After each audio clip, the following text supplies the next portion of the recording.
I'm Dana Gentry, Communications Director at SEIU. Today we're talking with Alexander Marks. He's a Senate candidate in District 18. Thanks for joining us. Thank you for having me.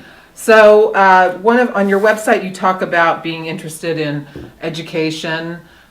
As you know, the last legislature supported a measure that allowed school vouchers to be used in private schools. Yep. Is that something that you're going to attempt to repeal in the next session? Yes, absolutely. I know the issue right now is currently making its way through the courts. It's possible we won't have to actually repeal it if the courts come down a certain way, but obviously we are prepped if we do have to repeal that. We've already sat with the NSEA and the CCEA, the teachers associations locally, to kind of come up with a plan to figure out how we're going to repeal this law. I think the law is bad. I think it's inevitably going to just pull millions of dollars away from the public system and put it into the private system, where we're essentially as taxpayers subsidizing private education.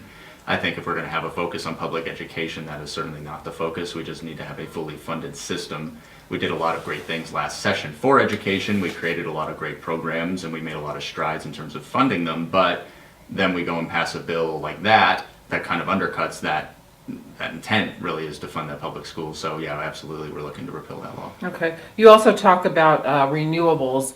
Are you concerned with all of the controversy over net metering that's going to be difficult to attract companies who are interested in renewable energy? Absolutely. I mean, I think we've been doing really well with the governor's clean energy plan, I think, in terms of making sure that our renewable energy is 25% of Nevada by 2025, I think it is, and we're definitely on pace. I think we're right now. That's the portfolio standard. Right. I think we're right now at about 18%, but in terms of one tiny little PUC decision kind of dictating how Nevada is viewed in terms of its solar energy, absolutely it's going to deter businesses from coming here. So I'm hopeful that the task force that they've implemented will come out with great recommendations that at least will grandfather the 17,000 in and then either figure it out, but it's got to be net metering in my opinion.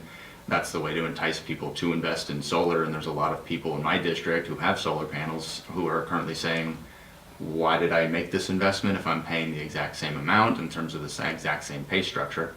And I think that was wrong, and I think that that's what has to be reversed. And what do you say to the people who say, well, we don't want to subsidize their power usage? It's a tough argument because it's, we can debate all day whether or not it's a subsidy or it is a subsidy or it isn't a subsidy, but I think, there are people who made that investment who want to make sure that they get the return on that investment.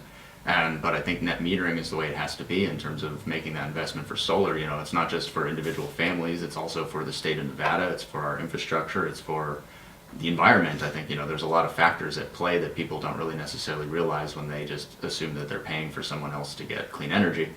And I think that's, a messaging issue, it's an education issue, but it's also a larger narrative that we do have to invest in these things. And we are doing some great things with renewable energy, and up north we've got wind, we've got solar, we do have geothermal, we've got hydro pumping, and now we're kind of moving on to the storage of that with the battery plants and figuring out with things like molten salt how we're actually going to move this energy around. And I think that's definitely important. So I mean, it's an education thing on that issue, I believe. As you know, Labor took a beating in the last session. Yes. And the best remedy would be, of course, to elect a slate of union-friendly candidates this time. But beyond that, what is the message you can make? What can you say to the other side of the aisle to say, it's really important to protect jobs and fair wages, pensions, that sort of thing? My father was an IATSE member for about 30 years, so that was the stagehands union. So he moved out here in 1980, joined the stagehands, and he was with Les Follies and pretty much every show that opened and closed at the Trop until the late 2000s. And my grandfather also was a member of the musicians union, so union rights and collective bargaining rights very important to me, not only as a person but as a Democrat. And we did see it chipping away at that last time at the legislature, and I think that's bad. So what I would say to the other side is look to the history of Nevada, look who built this town, look who built this state. It was the unions who had such an integral part in our history. We cannot simply just reverse that and become Wisconsin overnight. It wouldn't be good for us. We already see the detriment, the bad effects rather, that Wisconsin's having when you do that to unions and collective bargaining rights. And in my opinion, collective bargaining rights are really the only thing that are giving people a livable wage around this state to begin with, because they get to argue and make their case to their employer why they should be paid a certain amount. And to me, that's fine. That's a contract that the employee and employee signs. That's good. I understand that from that point of view, but I think that's what I tell the other side is look how good unions and collective bargaining rights have been to Nevada. They've built this town. You cannot simply reverse that. That is one of the things that makes Nevada what it is today, which is our unions, And like we said, the energy, because we have a lot of sun out here and it's free and we need to figure out how to harness that. But you got to focus on what really makes Nevada the unique and special city it is, and that's our unions, that's our collective bargaining rights. All right, Mr. Marks, thanks so much for joining us. I appreciate your time. Thank you.